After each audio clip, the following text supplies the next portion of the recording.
নমস্কার বন্ধুরা, তনবিনা রান্নাঘরে আপনাদের সবাইকে স্বাগত। আজ আমি আপনাদের সঙ্গে সয়াবিন সজনে পাতার একটি ডাল রেসিপি শেয়ার করব। আর এই রেসিপিটি স্বাস্থ্যের পক্ষে কিন্তু খুবই ভালো। সয়াবিনের ডালগুলিকে আমি 4-5 ঘন্টা ভিজিয়ে রেখেছি।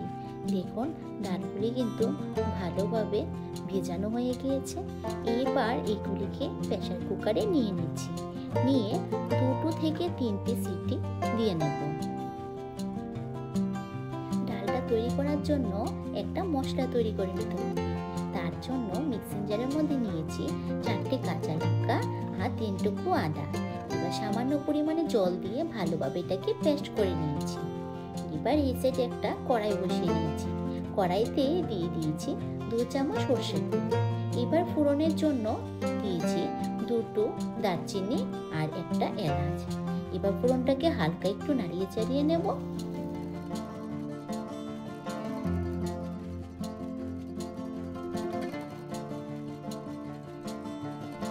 ফোড়নটা হালকা ভাজা হয়ে গিয়েছে। এবার দিয়ে দিয়েছি বড় সাইজের একটা পেঁয়াজ কুচি করে কেটে রাখা। পেঁয়াজটাকে হালকা একটু ভেজে নেব।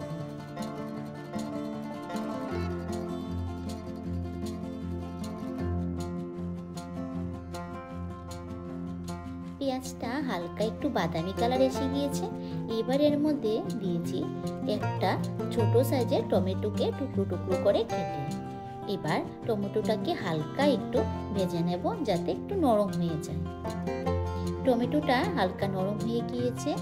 এবার আদা আর কাঁচা লঙ্কার পেস্টটা এর মধ্যে দিয়ে দিয়েছি। দিয়ে ভালোভাবে একটু সবকিছুর সঙ্গে মিশিয়ে নিয়েছি। মিশিয়ে নেওয়ার পর এবার কিছু গুঁড়ো মশলা অ্যাড করছি। দিয়েছি এখানে 1 চামচ হলুদ গুঁড়ো আর দিয়ে দিচ্ছি 1 চামচ জিরে গুঁড়ো,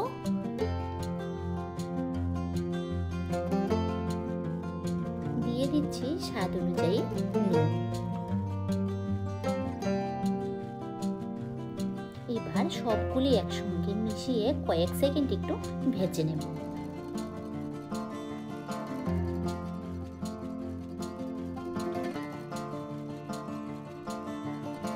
মশলাটা পুরোপুরি তৈরি হয়ে গিয়েছে। মশলা থেকে কিন্তু তেল ছেড়ে দিয়েছে।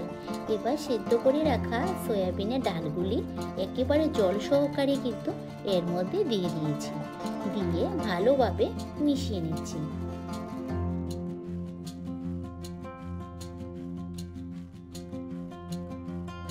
মিশিয়ে নেওয়ার পর একটু ভালোভাবে ফুটে উঠেছে। এর মধ্যে সজনে পাতাগুলি দিয়ে দিয়েছি।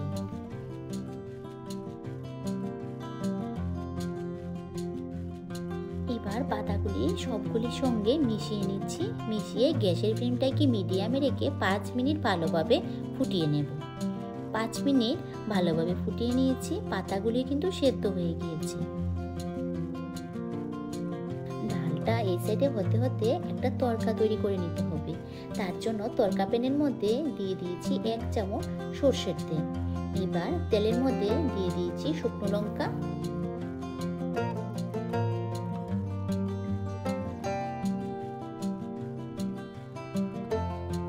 দিয়ে দিচ্ছি সামান্য পরিমাণে একটু গোটা জিরে, আর দিয়ে দেব খুব সামান্য পরিমাণ একটু কাশ্মীরি লঙ্কার গুঁড়ো। তোমরা চাইলে এই লঙ্কার গুঁড়োটা কিন্তু যদি কারোর কাছে ভালো না লাগে স্কিপও করতে পারো।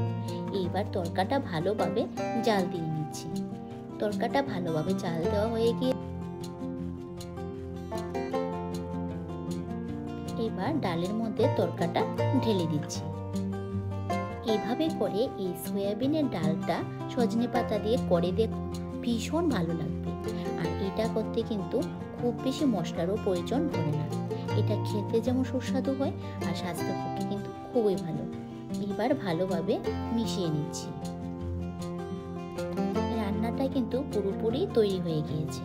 আমার আজকের রেসিপি কেমন লেগেছে কমেন্ট করে অবশ্যই জানাবে।